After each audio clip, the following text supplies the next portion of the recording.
And that, ladies and gentlemen, is the secret to true success.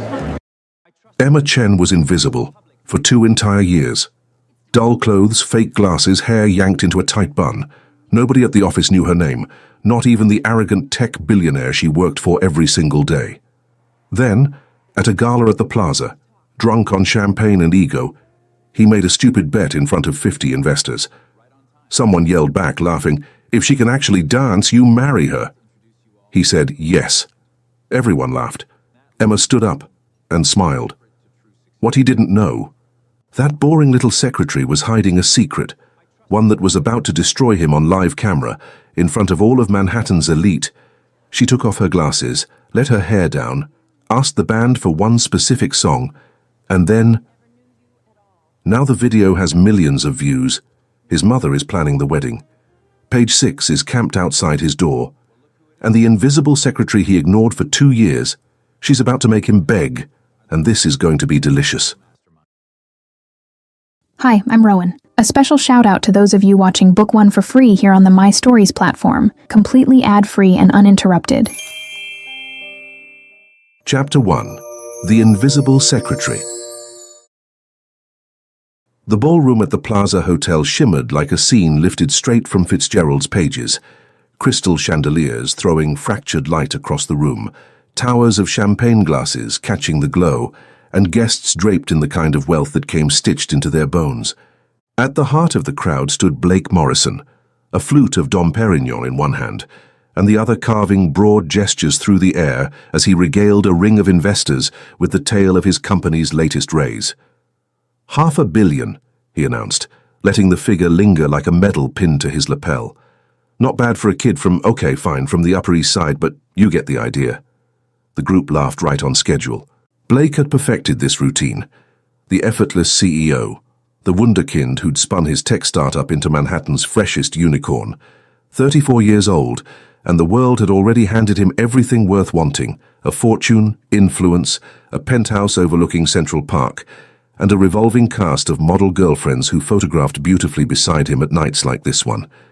Which reminded him, where was Sienna? Blake swept the ballroom with his eyes before recalling, with a flicker of irritation, that she'd bailed at the last minute. A shoot in Miami, supposedly. He'd dragged his secretary along as a substitute. Emma Chen was tucked away at their assigned table on the room's periphery, sipping water and looking as though she'd rather be buried under the floorboards. Her navy dress seemed engineered to render her invisible, her dark hair wound into a severe bun, her black-framed glasses sliding slightly down her nose as she thumbed through her phone. Probably sorting his Monday calendar, Blake figured, registering something that could have been guilt, but was more likely the oysters disagreeing with him. Emma had been on his payroll for 2 years. Efficient, quiet, thoroughly forgettable, which frankly suited him. He didn't need a secretary who caught his eye. He needed one who kept his days running on rails. And Emma delivered, arriving before him each morning with his coffee exactly right, leaving each evening with the next day's agenda already locked in. He'd never asked her a single question about her life, never paused to wonder why a woman that young, 28 was it, seemed satisfied dissolving into the background. The thought had simply never crossed his mind. The band shifted gears, trading limp cocktail jazz for something with a pulse. Around him, guests drifted toward the dance floor and began that stilted corporate sway that counted as dancing at galas like this. "Morrison!" James Chen bellowed from the edge of the group, one of his earliest backers. "You gonna get out there? Celebrate the valuation with a little rhythm?" Blake chuckled and set his glass down. "Are you kidding? Look at these people. My grandmother moves better than this." "Big words," James fired back. "Bet you couldn't do any better yourself." "Bet I could," Blake shot back, the champagne stoking his nerve. His gaze drifted to Emma, still perched at the table, looking like she was praying for an earthquake. A thought slid into his head, awful as most of his champagne-born thoughts tended to be. "Hell, even my secretary could dance circles around everyone in this room." Heads swiveled toward Emma. She looked up from her phone, sensing the weight of attention, a pink flush climbing her cheeks. "Prove it," someone said. Blake didn't catch who. "Huh? Prove it. Get her out there. If she can actually dance, I mean really bring it. What's the bet?" "You marry her," another voice threw in, and the entire group dissolved into laughter. Blake was just drunk enough to find it brilliant. "Deal. Hey, Emma." He waved her over, his voice ringing through the ballroom. Heads at neighboring tables turned. "Get over here, show these fossils how it's actually done." Emma rose slowly, and something in her face caught Blake off guard, not the embarrassment he'd expected. Something harder, something with teeth. She crossed the floor toward him. He half expected her to mumble an apology and retreat to the table, or flee to the ladies' room. Instead, she stopped directly in front of him, close enough that a thread of her perfume reached him, jasmine of all things, and spoke, low and even. "You want me to dance?" "Yeah, come on, it'll be a laugh." "What kind of dance?"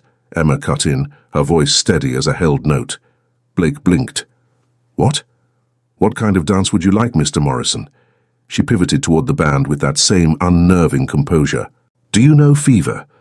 The band leader, an older man who looked positively thrilled by the detour, nodded. "Peggy Lee arrangement?" "Perfect." Emma turned back to Blake, and there was something new in her eyes now, something that managed to penetrate the champagne fog and set off a small alarm in his chest. "And when I'm finished, Mr. Morrison, I want everyone here to remember exactly what you just promised." Before he could string a response together, before his brain could catch up with what was unfolding, Emma reached up and slipped off her glasses. Then she pulled out the elastic holding her hair. Dark waves spilled down past her shoulders, a cascade he hadn't known existed. The first slow, smoky notes of Fever drifted out. Emma's fingers found the single button on her shapeless blazer. She eased it off, revealing a sleek silk top underneath that rewrote her silhouette entirely. Blake's jaw came unhinged. Then she began to move. It wasn't dancing, it was theater. Emma's body flowed with the music like poured water, each motion measured, deliberate, intentional. She glided to the center of the floor and the crowd instinctively opened for her, conversations cutting off mid-syllable. Her hips traced the baseline. She spun, a clean, disciplined turn, the kind Blake had only ever seen at actual dance performances, and the hem of her dress bloomed around her. She sank into a low crouch and rose in a single unbroken motion that seemed to bend physics around itself. "Holy shit," someone breathed next to him. Emma's eyes never broke from Blake's face. There was a dare in them, a quiet, searing challenge. "You thought you had me figured out. You never saw me at all." She swept across the floor with a confidence that couldn't possibly belong to the woman who had spent 2 years disappearing into oversized jackets and practiced indifference. Jazz vocabulary melted into something more sensual, more modern. Her arms drew shapes and lines through the air. She kicked off her sensible heels, and somehow that stripped everything down to something rawer, more alive. The song climbed toward its peak, and Emma climbed with it. She unleashed a string of turns that would have made a seasoned professional jealous, her hair whipping in a dark halo. For the finale, she dropped straight into a split, a real split, full extension, before lifting herself up one last time, landing in a pose with her back arched and one arm pointed toward the chandeliers like a blade. The music cut out. Silence. Then the ballroom detonated into applause. Blake was frozen. Couldn't move, couldn't think, couldn't manage anything beyond staring at this stranger who was somehow wearing his secretary's skin. Emma straightened, breathing as calmly as if she'd just finished a cup of tea, and collected her shoes. She brushed past Blake, who finally scraped his voice back together. "Emma, how did you—" She paused beside him. "2 things, Mr. Morrison. 1. I spent 6 years as a principal dancer with the Alvin Ailey American Dance Theatre. 2. She leaned in just enough that only he would catch it. "You just proposed to me in front of at least 50 witnesses, several of whom were filming. Sleep well." Then she strolled back to their table, retrieved her blazer and purse, and made for the door. Blake stood there rooted to the floor as his investors swarmed him, howling and clapping him on the back. Someone thrust a phone in front of his nose. The video was already in motion, pinging its way through texts and group chats and social feeds. Across the ballroom, over by the press corner, Blake spotted a face he knew too well. Josh Martinez from Page 6, grinning like a man who'd just hit the Powerball, his camera locked directly on Blake's slack-jawed face. "Congrats on the engagement," someone hollered. Blake Morrison, 34 years old, CEO of a $500 million company, the anointed genius of his generation, understood with crystalline and devastating clarity that he had just authored the single worst mistake of his life. And somewhere inside the Plaza Hotel, his formerly invisible secretary was almost certainly laughing her ass off. Chapter 2. Viral Consequences. Blake jolted awake to his phone rattling across the nightstand like a small seismic event. 43 notifications. He blinked. 56. By the time his eyes adjusted, the number had climbed to 72. He grabbed the phone and squinted at the screen through the pale morning light seeping into his penthouse.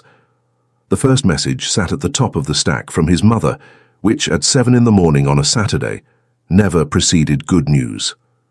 Mum, Blake Alexander Morrison, call me, now. The second was from Charlie, his younger brother. Charlie, Jude, you're everywhere. This is the funniest thing I have ever witnessed. Blake's stomach performed an elevator drop. He thumbed over to Twitter, or X, or whatever rebrand was current this week, and immediately regretted the decision. Her Plaza proposal was trending. Number 3 in the country. The video had it all. His smug face proposing the bet. Emma's on-camera metamorphosis. Some helpful soul had slowed the glasses removal into a full-on superhero reveal, and his reaction shot during her performance. Jaw slack, champagne flute forgotten in his fingers, expression like someone had just explained string theory through interpretive dance. The comments were savage. Tech gossip queen. CEOs will really do anything for attention. Ocha Brooklyn ballet fan. Wait, that's Emma. Chen from Alvin Ailey. She vanished years ago. What is she doing answering phones for somebody? Startup Bro 420. Bro genuinely believed his secretary couldn't dance. The audacity, the hubris, the caucasity. Page 6 official. Breaking. Tech CEO Blake Morrison's shock Plaza proposal to a mystery woman goes viral. Sources confirm she's his secretary. Full story in bio. Blake dropped the phone onto the duvet like it had scalded him.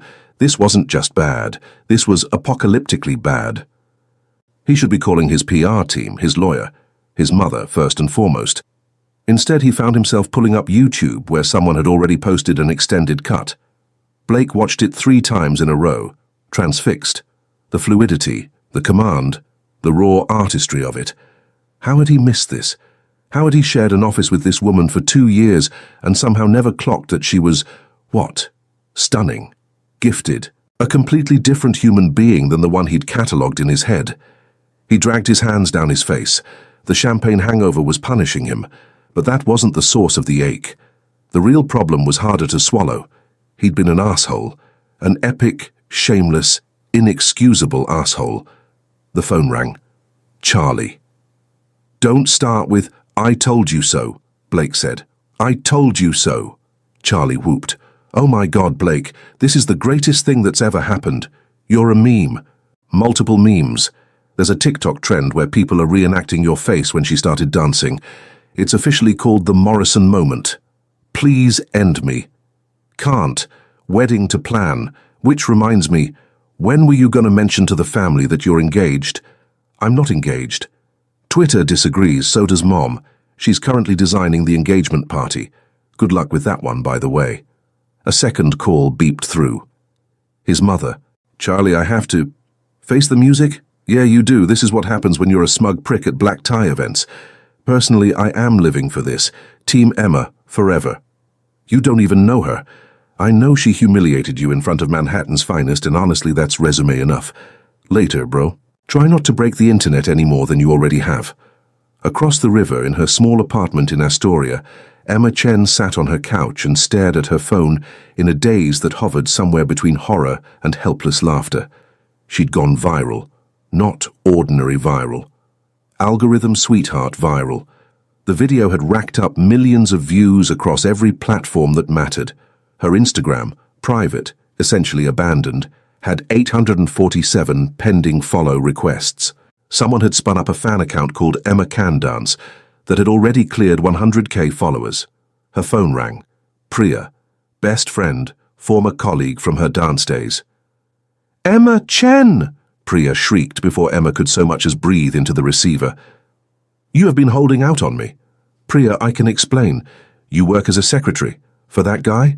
You, who turned down principal offers at 3 companies to join Alvin Ailey. You two who Judith Jameson herself described as having transformative stage presence.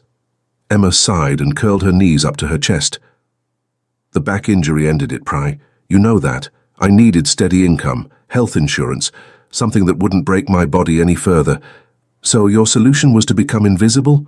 The word landed harder than Emma had braced for. My solution was to stay safe, she said quietly. Remember what happened at my first office job? The senior partner who called me distracting.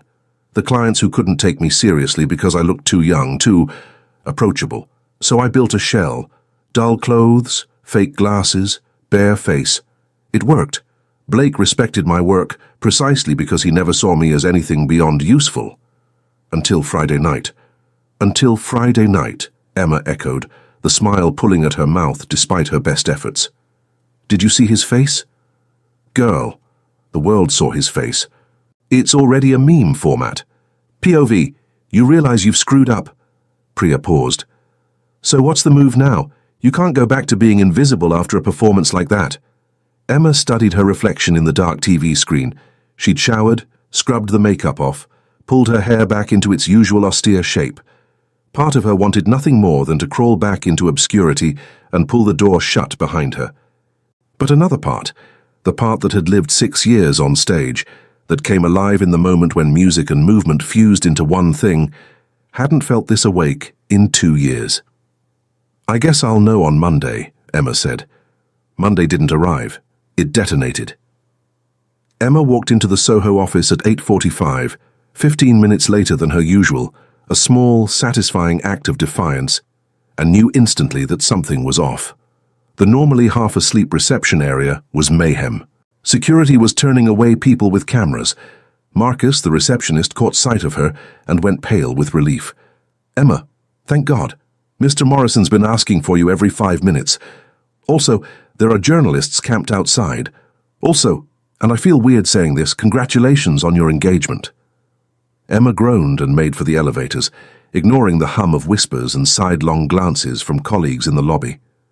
The ride up to the 15th floor felt like a slow climb toward a guillotine. When the doors slid open, she walked into what could only be described as controlled pandemonium. Co-workers, most of whom had never bothered to learn her name, turned as one to stare. Someone started a slow, ironic clap. Emma's cheeks ignited. There she is, Derek from marketing bellowed. The woman who broke the internet. Derek, shut up, Emma muttered, making a beeline toward her desk outside Blake's office. Is it true you were with Alvin Ailey? Jenny from accounting asked, eyes shining with genuine curiosity. My daughter's in dance classes. She's obsessed with them. Before Emma could formulate an answer, Blake's office door swung open. He looked wrecked. His usually flawless hair had rebelled against him. His tie sat just slightly crooked. Clear signs in the meticulously ordered world of Blake Morrison that civilization was ending. His eyes found hers immediately. Conference room. Now, he said, voice deliberately flat. Emma followed, uncomfortably aware of every single set of eyes tracking them across the floor. The glass walls of the conference room offered roughly zero privacy, but at least the door closed. Blake paced the room like something caged. Okay, so, that happened. Yes. You were at Alvin Ailey. Yes. For 6 years. 6.5 technically. Blake halted and drove both hands through his hair.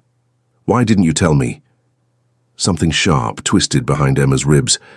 You never asked, Blake. In 2 years you never once asked me a single personal question.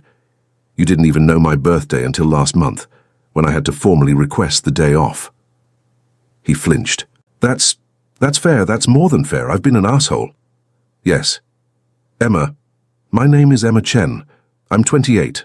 I have a younger sister in med school at Columbia. I grew up in San Francisco. I love old movies, terrible reality TV, and Thai food. I started dancing when I was 4. I joined Alvin Ailey at 21. I was promoted to principal at 24. At 26, I herniated 2 discs in my lower back mid-performance. The surgery went well, but my surgeon made it clear that continuing professionally would put me at real risk of permanent paralysis. Her voice fractured slightly, and she pushed through it. So I stopped, And I needed a job with decent health coverage and steady hours, and you happen to be hiring. And I've been invisible to you for 2 years because being invisible was safer than being seen. The silence that followed was almost physical. "I'm sorry," Blake said at last. "Emma, I'm so sorry. Your PR team has called me 6 times this morning. What did they propose?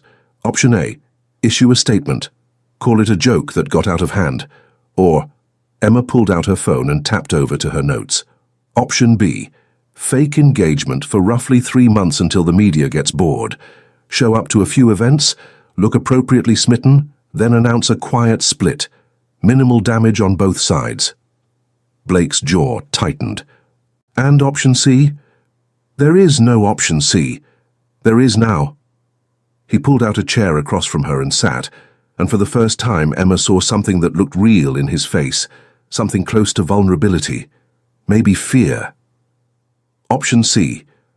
"I'm an idiot who failed to notice the extraordinary person sitting 10 feet from his office for 2 years, who made assumptions instead of asking questions, who embarrassed you in public over a stupid bet fueled by champagne and ego." He leaned forward, elbows on the table. "Give me 3 chances, 3 actual dates. Let me try to know the real you. And if, after those 3 dates, you still think I'm a lost cause, I'll write you the best reference letter anyone's ever seen in 6 months of severance. Walk away. Find something better." Emma stared at him. "You're bribing me to date you." "I'm asking you for the chance to fix this. To find out whether—" Blake hesitated. "I watched that video maybe 50 times last night. Not just because of the dancing. Okay, partly because of the dancing, you were unreal. But because of the way you looked at me, like you'd had my number the whole time, and were finally done letting me slide. And it hit me that I actually want to know who you are, not my secretary, not the person who brings me coffee and cleans up my messes. Emma, the real one." Against every instinct honed by 2 years of armor, Emma felt something in her chest give a little. 3 dates. 3 dates. "And," she added, surprising herself, "you're coming to my dance classes." "My what now?" "If we're doing this, fake dating, real dating, whatever this turns into, you're going to learn to dance. Actually dance. Because Blake, you move like a robot experiencing a power surge." A laugh escaped him, genuine and caught off guard. "Deal." "But Emma?" "Yes?" "I don't want this to be fake." Emma rose, her pulse doing something complicated behind her sternum. "Then you'd better be a decent student, Mr. Morrison. Class starts Wednesday at 7. Don't be late." She left him there at the conference table, a small smile tugging at the corner of her mouth. Priya had been right on every count. There was no going back to invisible. The real question was whether she even wanted to. Chapter 3. 3 dates and 2 left feet. The reservation at Per Se should have been a slam dunk. Floor-to-ceiling windows framing Central Park, a sommelier who probably pulled 6 figures a year, a 9-course tasting menu priced above Emma's monthly rent. Blake had been sure he'd nailed it. First date full artillery, proof that he was taking this seriously. Emma looked like she'd rather be receiving a root canal. "Okay," Blake said, watching her push around something the waiter had introduced as deconstructed beet salad with microgreens and truffle foam. "You hate it." "It's—" Emma hunted for a diplomatic angle. "Very architectural." "That isn't a word you want applied to food." "No," she agreed, laying down her fork. "Blake, can I be honest? Please. This is precisely what I expected you to do." She gestured at the pristine dining room, where conversations murmured at reverent volumes and every piece of flatware seemed choreographed. "Throw money at the problem. Park me somewhere expensive so I'll be dazzled enough to forget that you spent 2 years treating me like sentient office furniture." Heat climbed Blake's neck. "That's not— I figured you'd enjoy." "You figured wrong." Emma leaned back and Blake caught a flash of the woman from the plaza. Steady, unapologetic, done tolerating his nonsense. "Want to know what I actually like? The corner deli near the office that sells bacon, egg and cheese at 3 in the morning. The dumpling place in Chinatown where you wait an hour and it's worth every minute. Joe's Pizza down in the village. Real food. Real places. So Per Se isn't real?" I'm saying it's working too hard, like someone I know. Her expression thawed a fraction. Look, I know what you're doing. Grand gesture, white tablecloth, probably a rehearsed speech about how you're different now. But Blake, I've worked for you for 2 years. I've watched the carousel of models and actresses. I've booked the hotel suites, ordered the flowers, made the polite phone call when you needed a quick exit. Blake winced. Emma, I'm not judging much. She took a sip of wine that cost more than her dress. But it's why I made myself invisible. Men like you, successful, good-looking, charming on demand, you see women as accessories, the right look for the right function, and if you're not the right look, she shrugged, easier to disappear than to show up and be dismissed.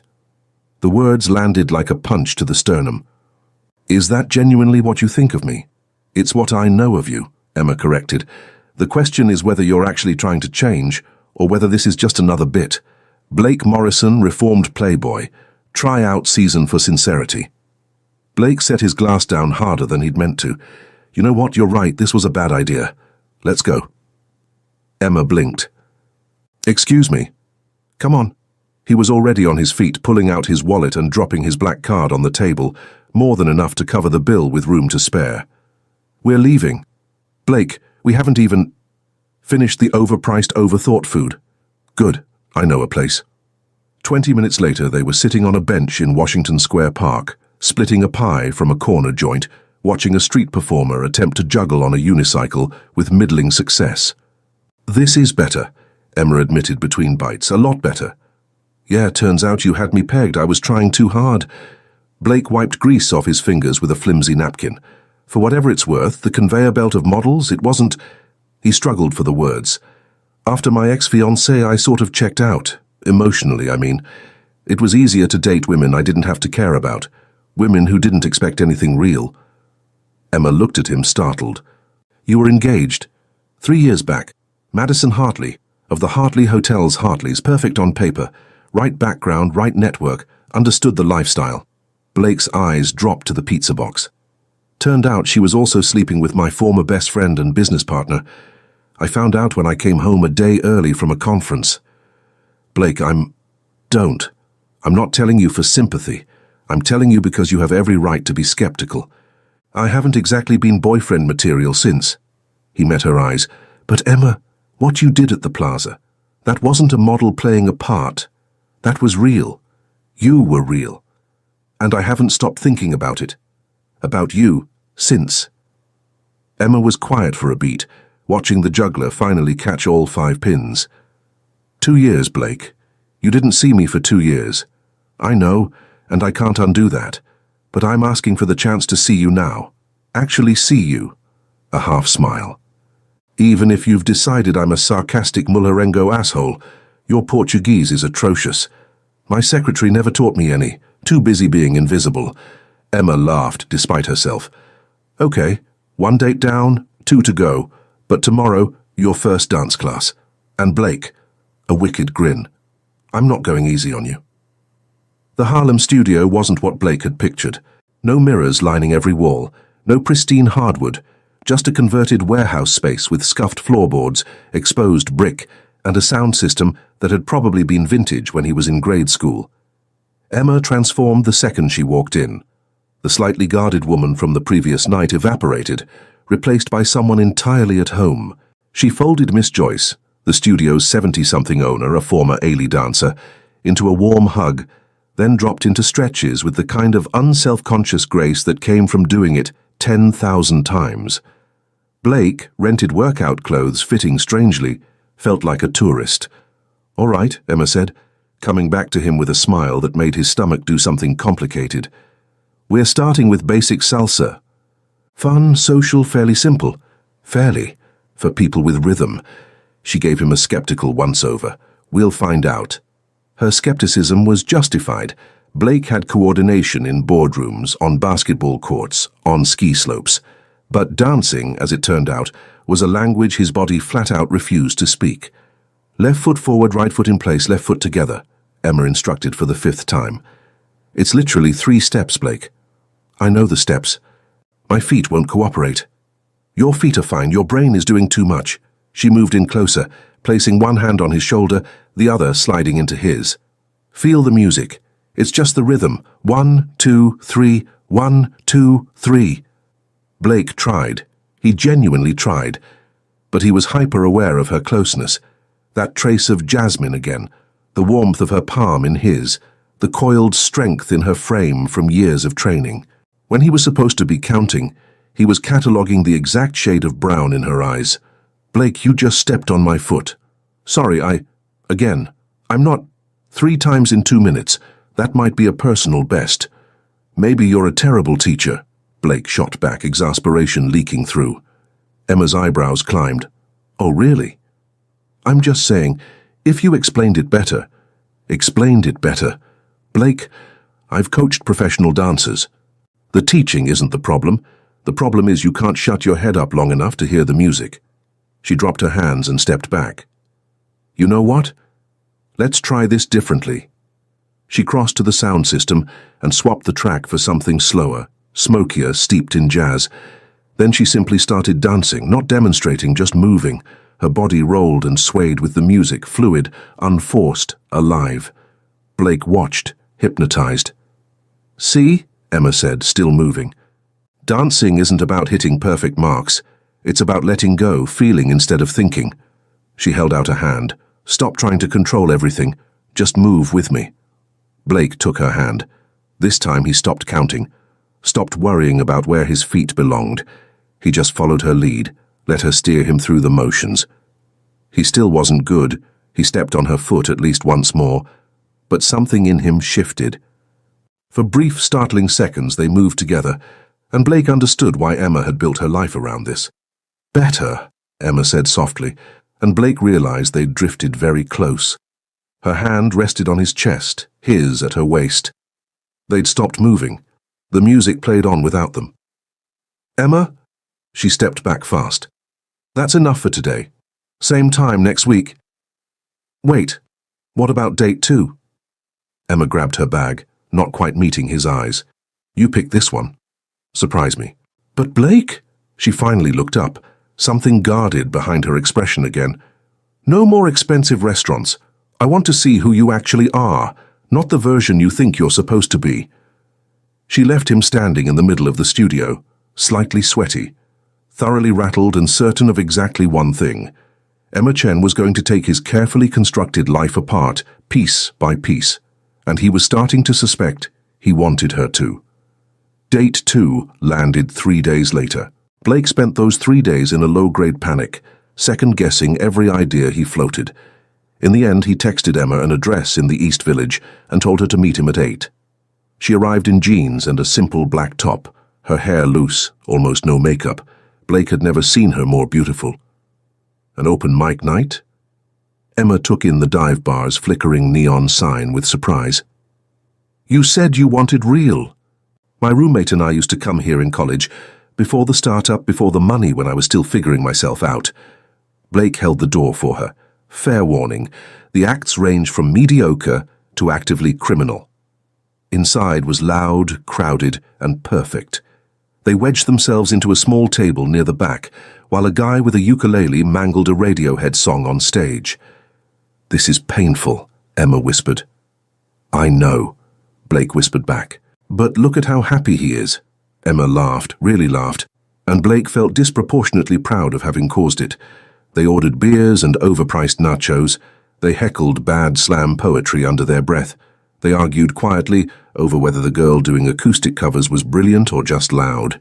And somehow Blake found himself actually talking about dropping out of Stanford to launch his company, about the pressure from his father, who'd wanted him in finance, about his younger brother Charlie, the supposed responsible one, who had gone and become a photographer in Berlin.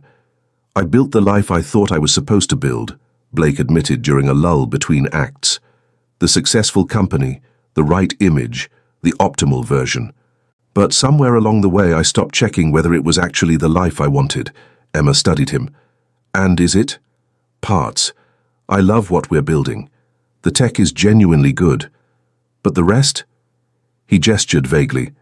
The galas, the networking, the non-stop performance of being Blake Morrison, tech wunderkind, it's exhausting. Then why do it? Because I don't know how to stop.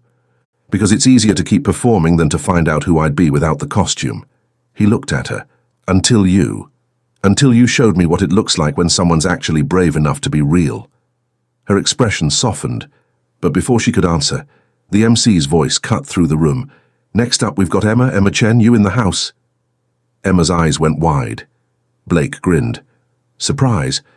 I might have signed you up. Blake Morrison, I am going to murder you. After you sing, you told me you can sing, prove it.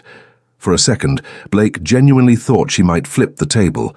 Then Emma stood, shot him a look that promised retribution, and headed to the stage. She picked up the guitar the previous performer had abandoned. This one's for my boss, she said into the mic, who is currently dead to me. The crowd laughed. Blake's heart thundered. Then Emma started playing and singing. Her voice came out smoky and textured, nothing he'd anticipated. She launched into an old Etta James standard, At Last, and somehow managed to make it both gorgeous and pointed, her eyes finding Blake's on the lyrics about finding love. When she finished, the bar erupted. She returned to the table, flushed and smiling. I can't believe you did that. Worth it? Maybe. She took a long pull from her beer. Your turn? My what? You signed me up, fair's fair. She was already waving at the MC. He's taking the next slot. Emma, no. Emma, yes. Blake had never done karaoke in his life. He'd actively dodged it at every company party he'd ever attended. But something about the way Emma was looking at him, challenging, teasing, unguarded, got him to his feet. He was dreadful. Off-key, forgot half the lyrics to Don't Stop Believin', nearly tripped over the mic cord. The applause at the end was pity, pure and unmistakable. But Emma was laughing, that real unguarded laugh, and when Blake dropped back into his seat, she took his hand. That was the worst thing I have ever heard. I know. I think you've traumatized the whole bar. Probably. Blake? Yeah? She squeezed his hand, her smile going soft. That was perfect. They stayed until closing. When they finally stepped out into the cool night air, Blake realized he couldn't remember the last time he'd had this much fun. No audience, no agenda, just presence. So, Emma said, as they stood on the corner, neither of them quite ready to call it. 2 down. 1 to go. Blake, She stopped, caught her lower lip between her teeth. I'm still scared. Of what? That you're going to wake up one day and realize I'm not what you actually want. That this is just novelty, the secretary who surprised you. That I'm going to fall for this version of you and then you'll go back to being the guy who didn't see me. Her voice stayed quiet but steady. I've been invisible a long time. I don't think I can go back to that, not after this. Blake stepped closer, close enough to see the vulnerability in her face. Then let's make a deal. No more invisible. Not for you, not for me. We both stop performing. The perfect secretary, the perfect CEO, and we just see what happens. Real, messy, honest. That's terrifying. Yeah, Blake agreed. It really is. She looked up at him, and for a heartbeat, Blake thought she might kiss him. Instead, she smiled. One more date, Morrison. Make it count. Then she flagged down a cab and was gone, leaving Blake standing on a corner in the East Village, completely undone by a woman who'd been invisible to him for 2 years. His phone buzzed. A text from Emma. Dance class Wednesday, 7 a.m. Don't be late, and work on your rhythm. I have a reputation to maintain. Blake laughed into the night. He was so thoroughly, irreversibly screwed, and for the first time in 3 years, the thought didn't scare him at all. Chapter 4. When reality hits, the Hamptons house was precisely what Emma had pictured. Vast, white, immaculate, old money translated into real estate. Blake's family summer property sprawled across 3 acres of pristine beachfront, the sort of estate that had been splashed across Architectural Digest on 2 separate occasions. Emma felt like an intruder. Relax, Blake murmured as they made their way up the stone walkway. It's only a weekend. My mother's a lot, but Charlie will adore you. Is this still fake? Emma asked under her breath. Because I need to know what we're doing here, Blake. Before he could answer, the door swung open. Patricia Morrison stood framed in the entrance in cream linen and pearls at 11 in the morning on a Saturday. Her smile was rehearsed, glossy, and never quite made it up to her eyes. "Blake, darling," she offered him her cheek, then pivoted toward Emma. "And you must be—" "Emma, what a pleasure to finally meet my son's secretary." The beat before secretary was surgical. Emma felt it land, small, but it drew blood. "Mrs. Morrison, thank you for having me." Emma offered her hand. Patricia received it limply, the way one might pick up something slightly unpleasant. "Please, Patricia, come in, come in. I trust you'll find everything comfortable." The weekend unraveled from there. Lunch was served on the terrace over the ocean. Poached salmon, arugula salad, a white wine that likely outpriced Emma's monthly grocery bill. Patricia peppered her with questions that wore the costume of politeness, but functioned as a soft interrogation. "So you studied dance? How creative, and now you do administrative work. That must have been quite the adjustment." "I enjoy it," Emma said carefully. "It's steady. The health insurance is excellent." "Yes, I imagine that would be a concern." Patricia's smile curled into something that resembled sympathy without containing any.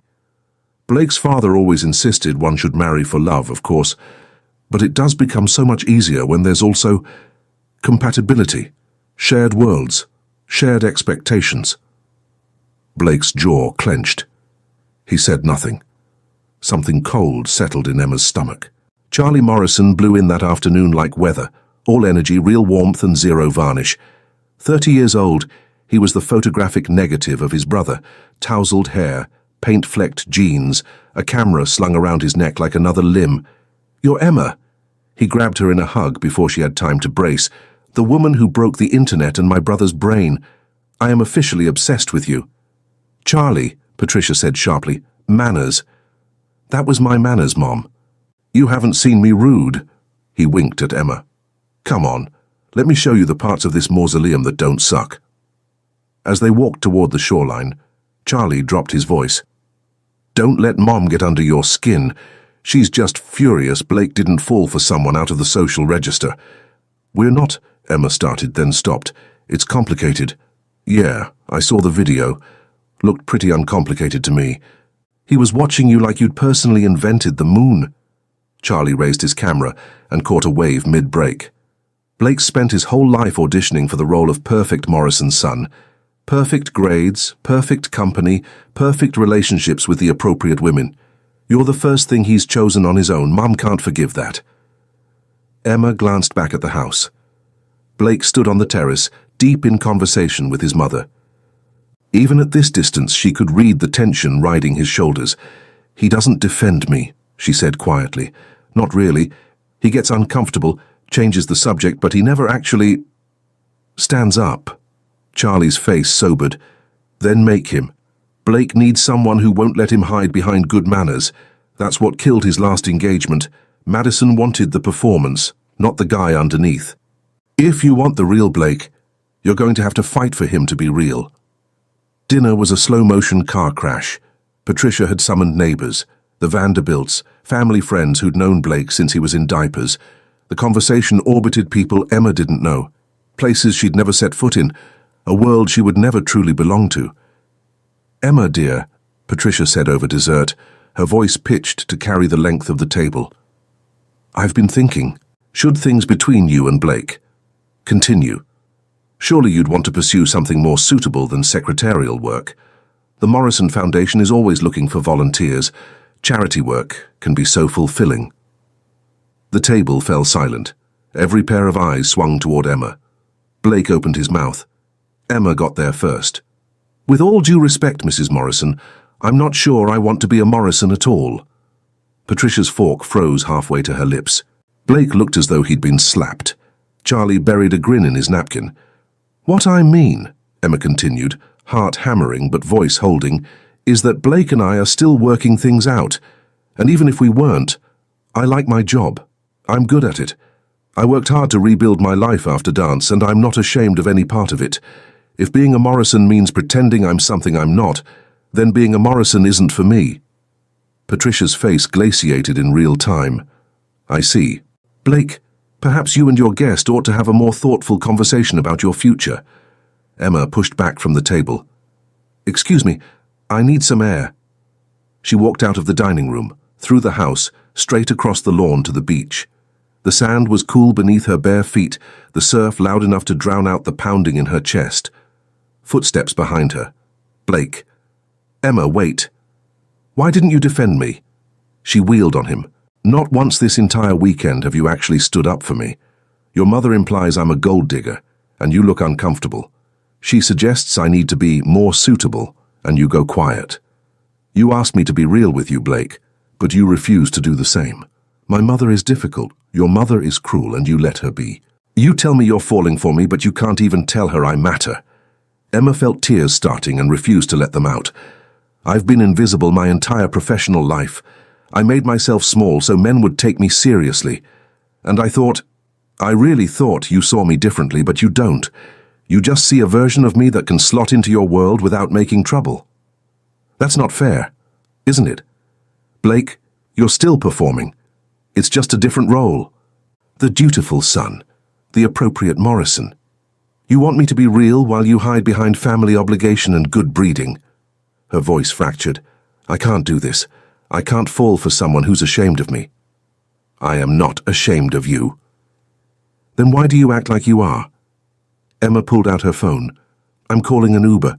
Tell your mother I said goodbye. Emma, please. 3 dates, Blake. That was the deal. And I think we both know this isn't going to work. She looked at him, really looked at him. You're not ready. Maybe you never will be. Her phone pinged with the driver's confirmation. Emma walked past him, leaving him alone on the sand as the sun bled down over the Hamptons. Inside the car, she finally let herself cry. An hour later, Patricia found Blake still standing on the beach. Well, she said, that's settled then. I'll call the Vanderbilt girl in the morning. She'll be much more appropriate. Blake turned and looked at his mother, really looked at her, and something terrifying crystallized in his chest. He'd been choosing her approval over his own happiness for his entire life. No, he said quietly. Excuse me? I said no, Mom. Emma's right. I've been a coward. I'm done being one. For the first time in his life, Blake Morrison walked away from his mother without looking back. Chapter 5. The Grand Jetée. 2 weeks after the Hamptons disaster, Blake Morrison was having what could only be described as a nervous breakdown. A highly organized, well-tailored nervous breakdown, but a breakdown just the same. You look like hell, Charlie offered helpfully, sprawled across Blake's office couch eating pad thai straight from the container. When did you last actually sleep? I don't know. Tuesday? Blake was staring at his laptop, where Emma's resignation email sat in his inbox like an unexploded mine. Professional, courteous, effective in 2 weeks. No explanation attached. None needed. She'd already stopped coming in.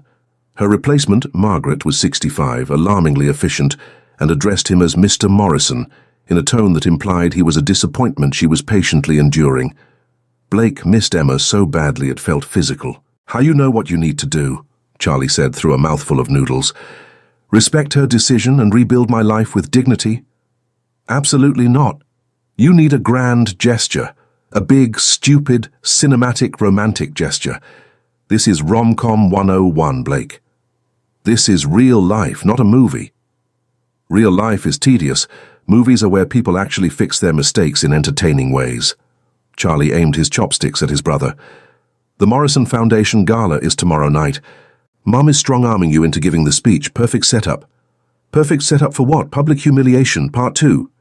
Yes, except this time on purpose. Charlie sat up, animated. Listen, you screwed up. You went full coward. Emma knows it, you know it. Mom obviously knows it and is disturbingly pleased about it. Not helpful. So you need to do something big enough that Emma believes you mean it. Something that costs you. Something that proves you're picking her over everyone else's approval. Blake leaned back in his chair. That's insane. That's romance, baby. Charlie grinned. I've been drafting your speech, by the way. Want to hear it? Absolutely not. Too bad. Charlie pulled out his phone. Ladies and gentlemen, I'm Blake Morrison, and I'm a colossal dumbass. I'm not saying that. You should. It's accurate. Where was I? Oh, right. I'm here tonight to tell you about the woman I love, whom I completely failed because I'm allergic to growing a spine in my mother's presence. Charlie. Her name is Emma Chen. She's brilliant and talented and miles out of my league. But I'm going to spend the rest of my life trying to deserve her anyway. Would stop. Mum, I love you, but Emma is my choice. Deal with it. Charlie looked up. I'm paraphrasing the ending, but you get the gist. Blake stared at him. I think I should step down from the company. I think you should stop trying to be whoever everyone else needs you to be. Charlie's face turned serious. Blake, I left New York because I couldn't breathe here. Every single decision was about being a Morrison, living up to Dad's memory, keeping Mom happy. You stayed, you built something incredible. But what's the point of any of it if you're miserable? Blake looked around his corner office. The success he'd chased, the life he'd constructed, the performance he'd perfected over a decade. I don't know how to stop performing. Then learn. Emma did. She stopped being invisible. Your turn to be visible. Actually visible, not rich guy on the Forbes list visible. Charlie stood, tossed the empty container in the bin. Big gesture, tomorrow night. Don't chicken out. After Charlie left, Blake sat alone in the dark office for another hour. Then he opened his laptop and started writing. Emma was 3 episodes deep into a Love Island marathon, dressed in her rattiest pajamas and a sheet mask that had her looking like something that had crawled out of a swamp when her phone rang. Don't answer it, she told herself. It's either Blake or a telemarketer. Neither ends well. It was Priya. Why aren't you watching the gala live stream? Because I don't hate myself quite that much. Emma paused the TV. Pri, I'm trying to move on. I have a job interview Monday at a design firm. I'm looking at new apartments. Emma, open the live stream right now. Blake is about to give his speech and you need to see this. I really don't. Emma Chen, I swear to God. If you don't open the link I'm sending you. Fine. Sending it now. Emma opened the link with the enthusiasm of someone approaching a dental procedure. The stream loaded onto the familiar ballroom of the Morrison Foundation Gala, the same room where this whole catastrophe had started. Blake walked onto the stage in a tux, looking nervous in a way Emma had never seen him nervous before. He stepped up to the microphone, pulled out his cue cards, studied them, then visibly said, "Screw it," and shoved them back into his pocket. "Good evening, I'm Blake Morrison, and I prepared a speech about the Foundation's work this year, our wonderful donors, blah, blah, blah." He waved vaguely at the audience. "I'm not going to give that speech. Instead, I'm going to tell you about the biggest mistake of my life." The crowd shifted in their seats. Emma sat bolt upright. 2 weeks ago, I took an extraordinary woman, Emma Chen, my former secretary, to meet my family, and I failed her. Completely. I let my mother make passive-aggressive comments. I stayed silent when I should have spoken up. I chose politeness over defending the woman I love. In technical terms, I was a colossal coward. Emma's hand flew to her mouth. "See, I've spent my entire life performing. Perfect grades, perfect company, perfect image. And when Emma asked me to be real, to actually choose her over everyone else's approval, I choked. I told myself I was being diplomatic, mature, conflict-averse. What I actually was scared. Out in the ballroom, Patricia Morrison had gone scarlet. The members of Blake's board looked horrified. Blake himself looked unburdened. So here's what I'm going to do. As of Monday, I'm resigning as CEO of Morrison Tech. The audience gasped. Emma gasped. Priya screamed so loudly through the phone that the speaker distorted. My brother Charlie is going to take the chair. He'll deny this, but he's always been better with people than I am. And I'm going to do what I should have done 2 weeks ago. Fight for Emma, publicly, messily, without worrying about what anyone in this room thinks. Blake looked straight into the camera. Emma, if you're watching this, and knowing my meddling brother, somebody definitely made sure you are, I'm sorry. I'm sorry I wasn't brave enough. I'm sorry I chose comfort over you. And I'm coming to find you right now because apparently grand romantic gestures are a real thing, and I've been informed I need to make one before you accept that position at the design firm you think I don't know about. Emma's phone buzzed. A text from Blake. In an Uber. Please don't hide. Also, is that a sheet mask? Emma stared at the screen in horror. The live stream was still rolling, and there, in the bottom corner of the frame, was her apartment window. Blake must have told the camera op to pan to it. That absolute bastard, Emma yelled at the TV. Is it working? Priya yelled through the phone. Before Emma could formulate an answer, a fist began pounding on her front door. She opened it. Blake stood in the hallway, still in his tux, mildly sweaty from sprinting up 4 flights of stairs. The elevator had chosen this exact night to stop working, clutching a bouquet of bodega flowers that looked like he'd grabbed them from the nearest corner store on the way over. You look like a swamp creature, he said. You just quit your company on live television. Yeah, that was probably dumb. Probably. Definitely dumb. Blake was breathing hard. Emma, I rehearsed a whole speech in the Uber and I'm blanking, so I'm just going to say it. I love you. Not the invisible version of you, not the fantasy version from the plaza, you.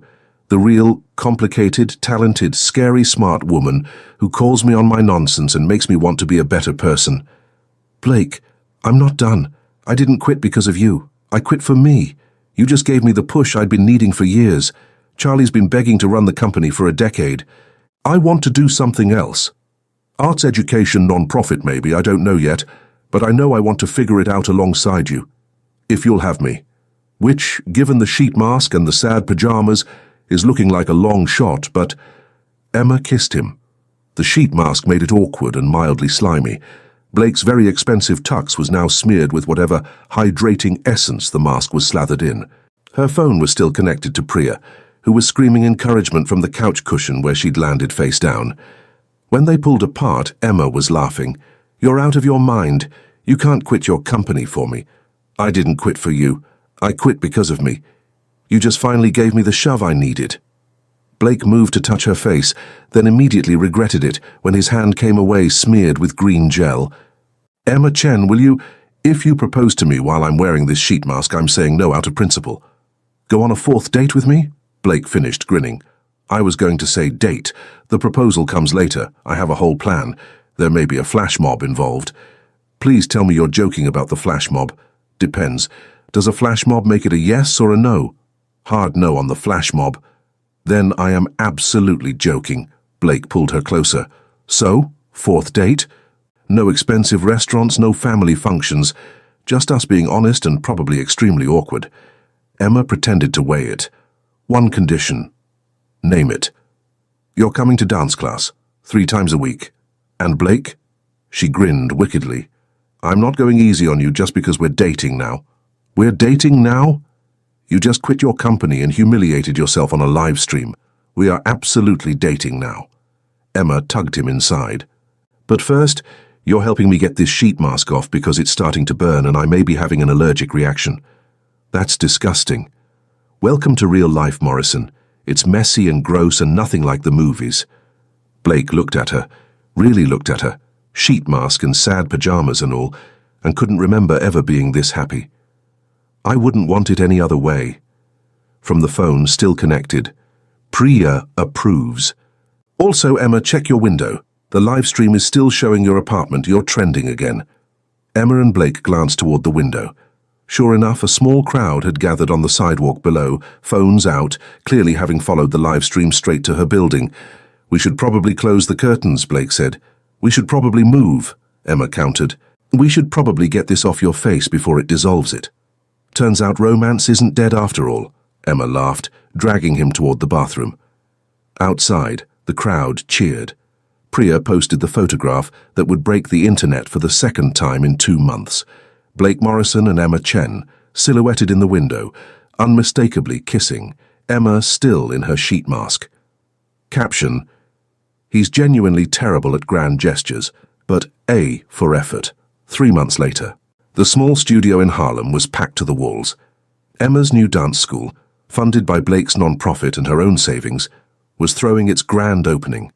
Students of every age, background and ability filled the room, learning that dance wasn't about perfection. It was about joy. Blake was in the corner, still hopeless at dancing, patiently helping a 6-year-old with her basic steps. Patricia Morrison had eventually come around, mostly because Charlie had threatened to cut off all contact if she didn't. She'd shown up to the opening with a donation check for the school, and something that could, if you squinted, be considered an apology. And Emma? Emma was finally completely visible, teaching, choreographing, living out loud. "Hey," Blake said, catching her between classes. "Dance with me."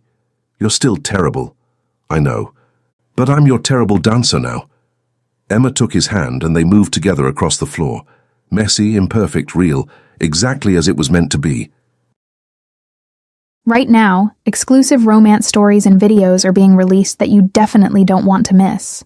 There are new episodes every single day, ad-free, uninterrupted, and completely free. You can find it all on the My Stories platform.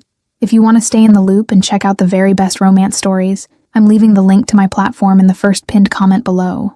Just click it, and you'll get instant access to a variety of exclusive stories. I guarantee you won't regret it. I'll be waiting for you in the first pinned comment. See you.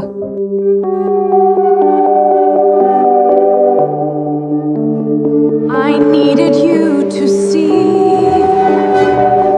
I never knew you at all.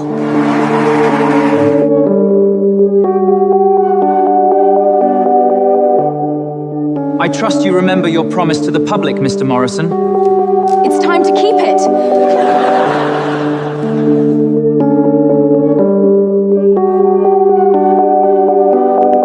Blake, we need to talk.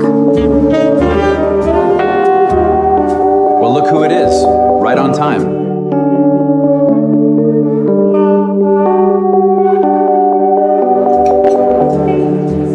Ladies and gentlemen, I'd like to introduce you all to the real mastermind. No.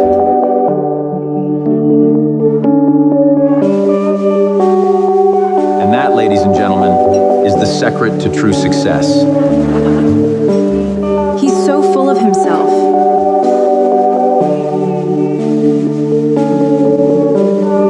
I needed you to see. I never knew you at all.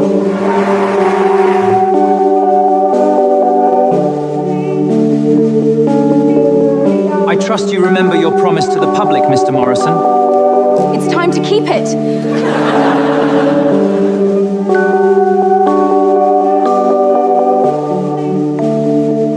Blake, we need to talk. Well, look who it is. Right on time.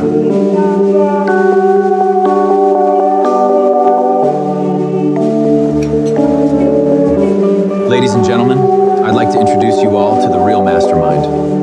No.